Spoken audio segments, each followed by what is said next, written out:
आज की अहम तरीन खबरों में सबसे पहले इस्लामाबाद में होने वाली अपोजिशन इत्तेहाद की तगड़ी बैठक।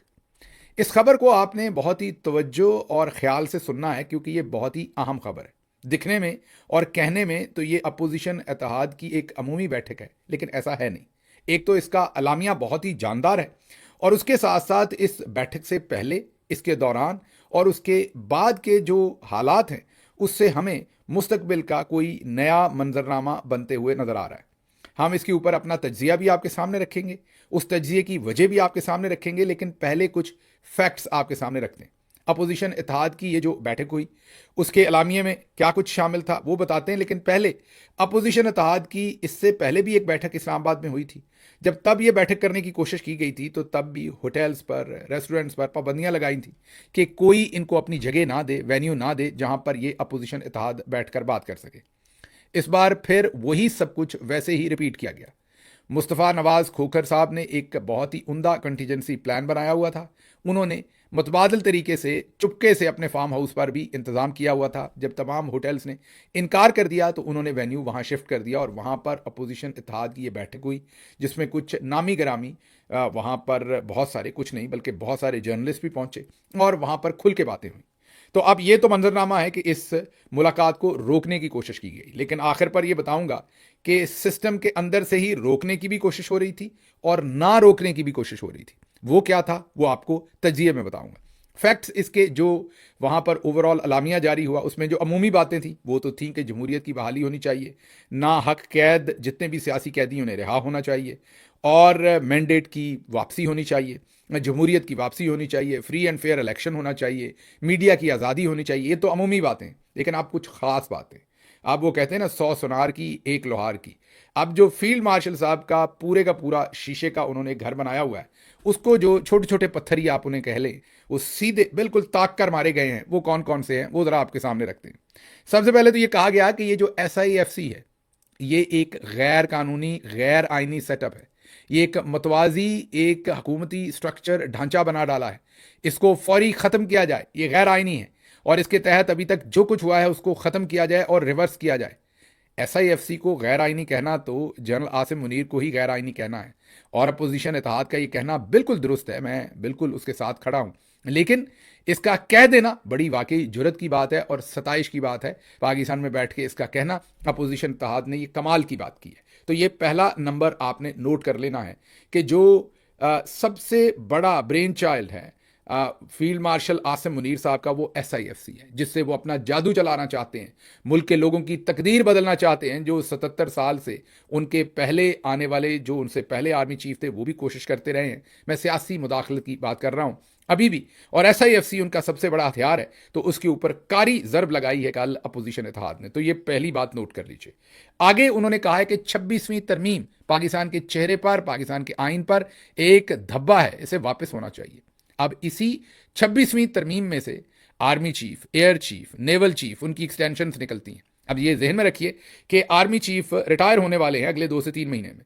उसके आगे जो उनका टेन्योर है वो सारे का सारा जो है वो उनको इसी 26वीं तरमीम के तफैल ही मिल रहा है। हम एक और भी लॉ करेंगे जिसमें इस सारे सिस्टम के अंदर क्या हो रहा है वो भी आपको बताएंगे, अंदर की कुछ खबर है। लेकिन फिलहाल अपोजिशन इत्तेहाद की बैठक पर रहते हैं।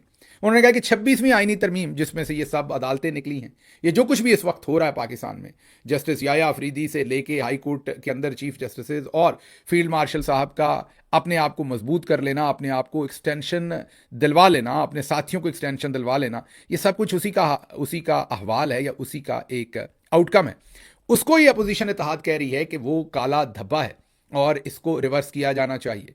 अगली बात, ग्रीन इनिशिएटिव। याद है हमारी प्यारी बाजी मरियम और आर्मी चीफ साहब गए थे, बाजी ने शायद हरा कचूर, ये पंजाबी का एक्सप्रेशन है हरा कचूर, जब हम कहें कि बहुत गहरा सब्ज रंग तो उसे पंजाबी में हरा कचूर कहते हैं हम।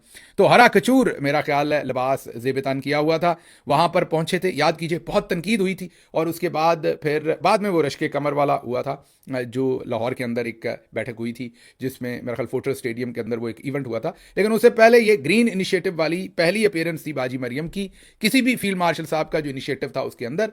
लेकिन ग्रीन इनिशिएटिव की एक तो वो हरी कचूर तस्वीरें हैं, उनकी मैं बात नहीं कर रहा, उसके साथ उसकी कुछ भयानक साइड्स भी हैं। एक तो मज़ारीन से ज़मीनें छीनी गई और छीन कर कॉर्पोरेट फार्मिंग के नाम पर या मिलिट्री फार्म्स के नाम पर बड़ी बड़ी पार्टीज़ को दी गई। मैं 2 से 3 ऐसे लोगों को मैं ये कहूँगा कि हैसियत में जानता हूँ जिनका एग्रीकल्चर से कभी कोई लेना देना नहीं रहा ज़िंदगी में, और उन्हें हज़ारों एकड़ ज़मीन इस ग्रीन इनिशिएटिव के अंदर दी गई और उनमें से कईयों ने आगे बेच दी। उन्होंने मिलिट्री के अंदर से कुछ दोस्तों के साथ मिलकर ये ज़मीन हासिल की, कुछ सर्विंग ऑफिसर्स के साथ मिलके, और आगे फॉर एग्जांपल उन्होंने 5 रुपए में ये पट्टे पे ली, आगे उन्होंने 500 रुपए में या उन्होंने 300 रुपए में, मीन बहुत हैवी प्रॉफिट के साथ आगे बेच दी। तो ये भी एक करप्ट प्रैक्टिस हुई वहां पर ग्रीन इनिशिएटिव के नाम पर। अपोजिशन इत्तेहाद ने कहा कि इसको भी वापस किया जाए, जिन मज़ारीन से ज़मीन छीनी गई उनको वापस दी जाए। उसी में सिंध की नहरों का प्रोजेक्ट भी है, ये भी आपने ज़हन में रखना है। तो उसके ऊपर भी कारी ज़रब लगाई है मीन आसिम मुनीर साहब का दूसरा बड़ा प्रोजेक्ट। SIFC के बाद जो दूसरा बड़ा प्रोजेक्ट है उनका, वो ग्रीन इनिशिएटिव है, उसके ऊपर भी कारी ज़रब लगाई गई। तीसरा बड़ा इनिशिएटिव जो इस वक्त, तीसरा नहीं बल्कि पहला सबसे बड़ा इनिशिएटिव बना खड़ा है, वो सदर ट्रंप और आसिम मुनीर साहब की मुलाकात और उसमें होने वाली डीलें हैं। अब अपोजिशन इत्तेहाद ने कहा है कि उस पर आसिम मुनीर साहब खुद कौम को ब्रीफ करें, और ये दुरुस्त कहा है क्योंकि ना वहां बेचारा शहबाज शरीफ था ना हुकूमत थी, तो हुकूमत से इसकी क्या ब्रीफिंग मांगनी। तो अपोजिशन इत्तेहाद ने कहा है कि आर्मी चीफ खुद इस पर कौम को ब्रीफ करें कि उन्होंने सदर ट्रंप के साथ क्या वादे किए हैं, क्या डीलें की हैं, और क्या चीज़ें वहां पर वो मुल्क की उनके हवाले करके आए हैं, या क्या चीज़ ओवरऑल डील की है।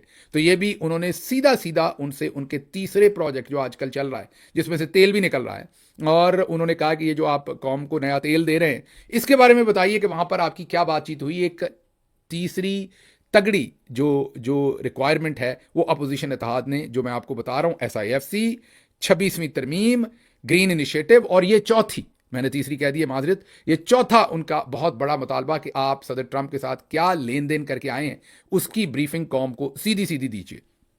और फिर पांचवी इसमें जो बड़ी बात की वो कैंगरू कोर्ट्स कह दिया मौजूदा अदालतों को। और छठी बड़ी बात जो है वो 6 जजेस जिन्होंने, इस्लामाबाद हाई कोर्ट के जजेस ने ISI के और MI की ब्लैकमेलिंग के खिलाफ सीधा सीधा खत लिखा था सुप्रीम जुडिशल काउंसिल और तमाम फोरम्स को, उनको हीरो डिक्लेयर किया है उन जजेस को। तो ये 6 ऐसे काम हुए हैं। बाकी तो अमूमी बातें हैं, अमूमी नहीं, वो भी बहुत ज़रूरी हैं, लेकिन वो अक्सर ही होती रहती हैं। लेकिन ये जो 6 बातें हैं ये बहुत ही अहमियत की हामिल हैं, इनकी टाइमिंग बहुत इंपॉर्टेंट है, जो अपोजिशन इत्तेहाद ने खुलकर ये बातें कर दी। अच्छा, अब एक बात और बताऊंगा, फिर अपने तज्जिए पे आऊंगा कि ये जो बातें हैं उससे भी ज़्यादा इसका जो आउटकम किस तरीके से कौम के सामने डिस्प्ले हुआ है वो उससे भी अहम है। अगली बात यह है कि जो मौलाना फजलुर रहमान है, एन उसी वक्त उनका भी ट्वीट आता है। हालांकि वो इस अपोजिशन इत्तेहाद के उस तरीके से ना मेंबर हैं ना कभी हो सकेंगे, वो पतली गली निकल जाएंगे जब भी उन्हें दूसरी तरफ से बेहतर डील मिलेगी। लेकिन माहौल को देखते हुए उन्होंने भी एक ट्वीट दागा है जिसमें उन्होंने ये कहा है कि तमाम खबरें हमें सदर ट्रंप से ही क्यों पता चल रही हैं, तमाम खबरें रॉयटर्स और अमेरिका से ही लीक क्यों हो रही हैं, यहां आकर फील्ड मार्शल साहब ने हमें क्यों नहीं बताया कि वो कौन सी डील करके आए। तो मौलाना साहब ने भी सही वक्त के ऊपर जर्ब लगाई। अब ये सब कुछ तो हो गया, ये बातें भी बड़ी सख्त हो गई। जो एक धड़ा था जर्नल साहबान के अंदर का, एक धड़ा जो था, उन्होंने तो ये जो ऑल पार्टीज कॉन्फ्रेंस या अपोजिशन इत्तेहाद की बैठक थी उसको वो नहीं होने दे रहे थे। पहले भी रोका था, इस दफ़ा भी रोका, लेकिन फिर देखें वो हुई। चलें आप ये कह सकते हैं कि वो हुई तो वो तो फार्म हाउस पे हुई, उसमें किसी का क्या कमाल है। एक कमाल है, ये तमाम पाकिस्तानी मीडिया के ऊपर लाइव चली। जी हाँ, दुरुस्त सुन रहे हैं, गौर से इस बात को दोबारा सुनिए। ये तमाम पाकिस्तानी मीडिया पर लाइव चली। ये है वो तब्दीली, ये है वो सिचुएशन। मैं दोबारा कह दूं, मैं ट्रक की बत्ती के पीछे आपको नहीं लगा रहा। जब एक फिजिशियन के सामने आपको मसला बताते हैं और मसला गंभीर हो तो उसे आपकी रिपोर्ट्स देखना पड़ती हैं। बगैर रिपोर्ट्स वो अंदाज़ा लगा के आपको बता सकता है जो उसका सारी ज़िंदगी मेडिकल साइंस के अंदर मुशाहिदा रहा होता है, जो उसने मेडिकल कॉलेज में सीखा होता है, जो उसने उसके बाद अपनी हाउस जॉब में सीखा होता है या अपनी प्रैक्टिस में।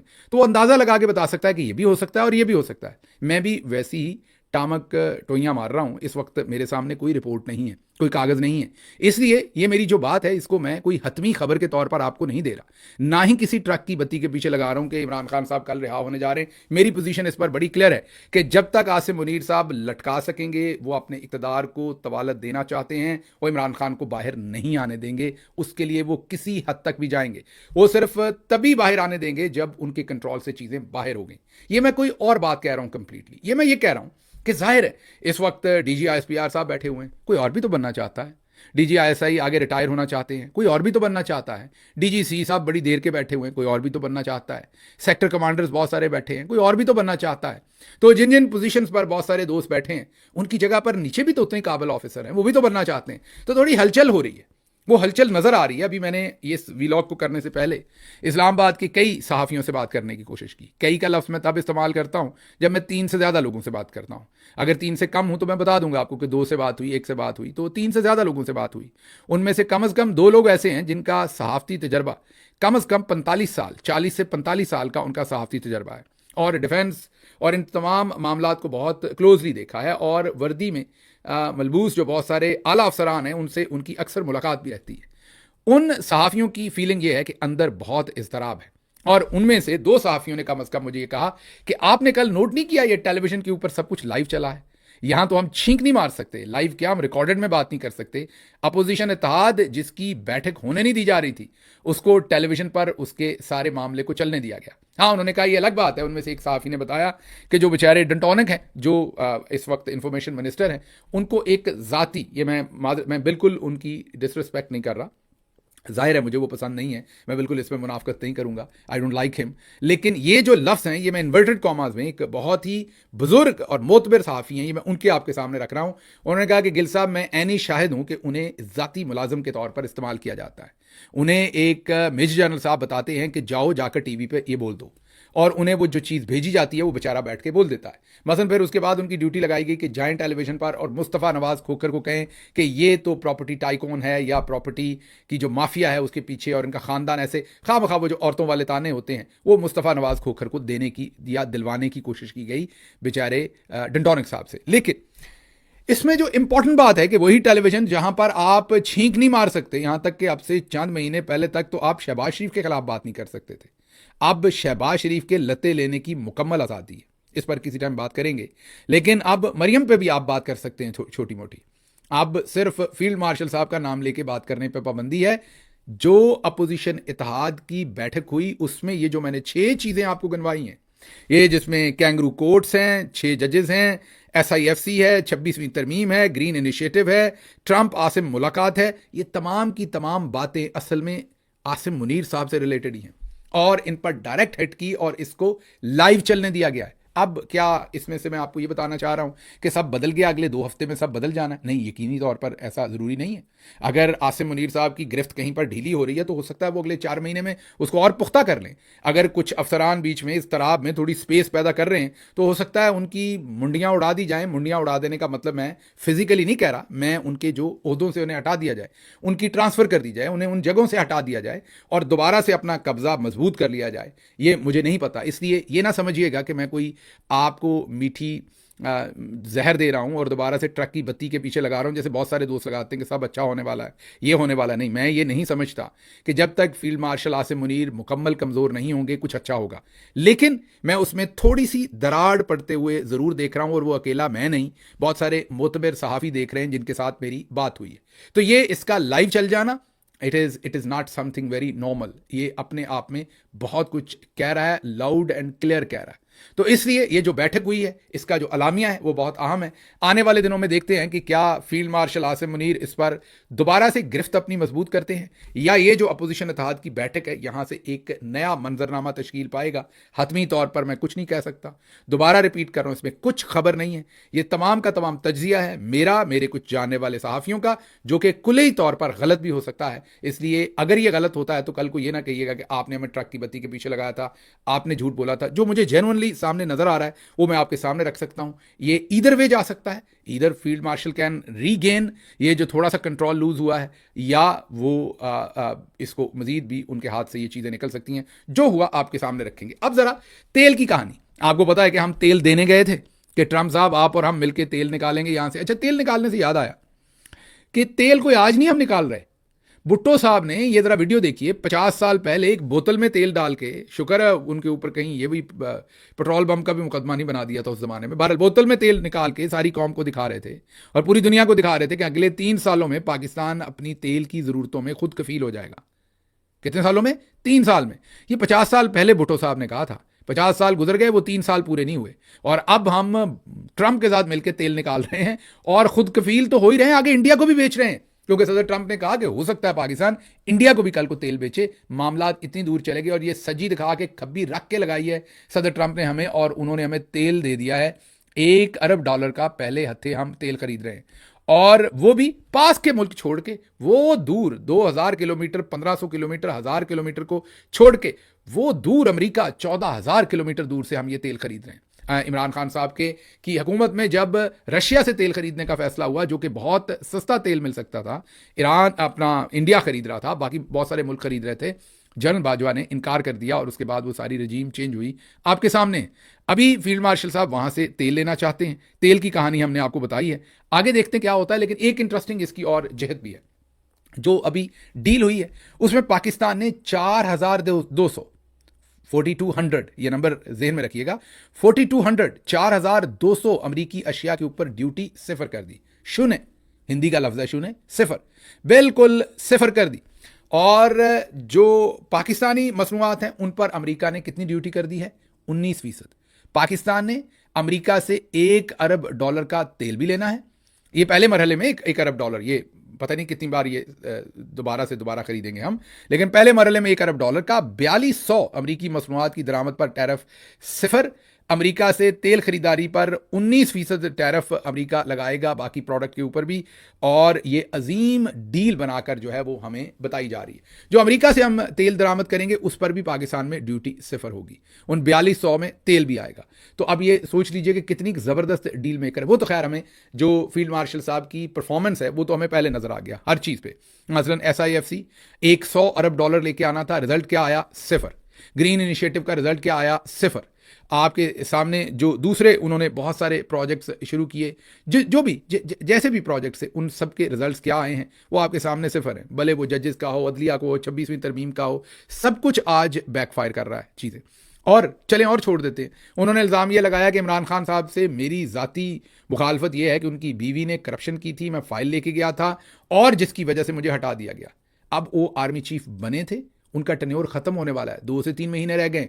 अभी तक वो जो फाइल इमरान खान के पास लेके गए थे और उसमें इल्ज़ाम था कि जो लोगों को ये बताते थे मुबैना तौर पर कि पंजाब के अंदर ये सारी करप्शन हुई, तो जाहिर है वहाँ पर बुजदार था पंजाब के अंदर, वहाँ पर और लोग उसके साथी थे। जाहिर है ये आजकल जिनको चीफ सेक्रेटरी लगाया हुआ है पंजाब में, ये वहाँ पर बुजदार के दस्ते राज थे, खुसूसी उनके सेक्रेटरी थे, मोतबर तरीन पोजीशंस के ऊपर इन्हें अपॉइंट किया था। ये हेल्थ सेक्रेटरी रहे हैं, उसके बाद ये साउथ पंजाब के एडिशनल चीफ सेक्रेटरी रहे हैं। मतलब कि बुजदार साहब के बहुत ही करीबी ब्यूरोक्रेट्स में से एक थे, और कहा जाता था कि ब्यूरोक्रेट्स के थ्रू बुजदार साहब ने करप्शन की।